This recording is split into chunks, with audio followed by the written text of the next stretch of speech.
maa ngi nuyu ñëpp ku ci ne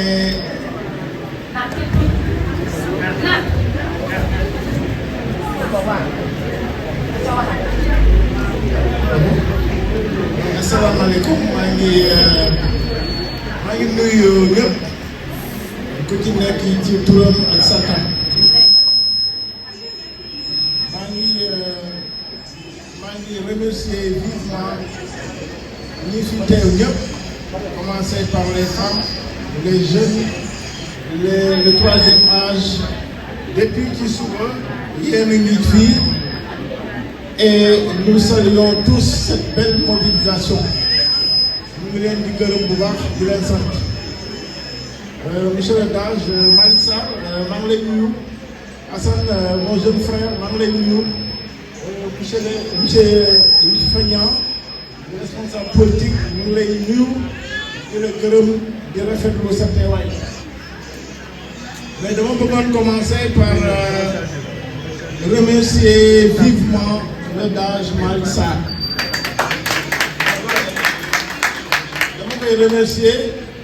parce que fi ñu nekk tey moom moo jël alalam def ko permanence dédiée pour les activités politiques en vue d'élire au premier tour le candidat Amadou Ba. bu koy wax ci loolu loolu xaalisam la bu ma nekk mon ami bàyyi ma def mu ne ma non téye sa loxo dafa am tubaab bu ne il n'y a pas d'amour il n'y a que des preuves d'amour ça c'est une preuve d'amour de Malick Sarr à l'endroit du candidat Amadou Ba. loolu maanaam nit ki doo ko wax da nga ko bëgg rek da nga koy jàppale mais boo ko bëggee di ko jàppale da nga koy wane Malick Sarr wane na ko à travers ça donc yéen ñi fi teewal le premier ministre notre candidat Amadou Ba ñu leen di témoigner na leen Malick il fait partie des premiers hommes politiques à porter leur choix sur la modeste personne du candidat Amadou Ba bien avant le choix de Benno Bokk Yakaar et un choix judicieux que nous partageons parfaitement avec lui parce que élection présidentielle mooy lan élection bu ñuy tànn kuy jiite réew du caaxaan Sénégal tamit du caaxaan pour ñu tànn ku ñuy jiiteel suñu réew il faut dafay am lu ñuy wax ay qualités humaines et des qualités intellectuelles Amadou Ba a ses qualités intellectuelles et ses qualités humaines parce que nous avons eu la chance ñun Malick Sarr et moi ak Amadou am chance ñu génne ENA école nationale d'administration Amadou def impôts et domaines Malick Sarr def administration générale man ma choisir diplomatie mais ñu ñëpp école bi nga xam ne mooy former les plus hauts cadres de l'administration sénégalaise yàlla def na ñun foofu la ñu jëm kon Amadou il a les capacités intellectuelles parce que école boobu mooy former les hommes d'État les commis de l'État dans les différentes sections travail et sécurité sociale on a un collègue qui est là qui a fait travail il y a impôts et domaines il y a trésor douane diplomatie etc. donc tous les cadres de l'administration sénégalaise sont formés dans cette école et Amadou Ba foofu la génne kon Amadou Ba xam na luy État il a la formation mu occupé de hautes fonctions directeur général des impôts et domaines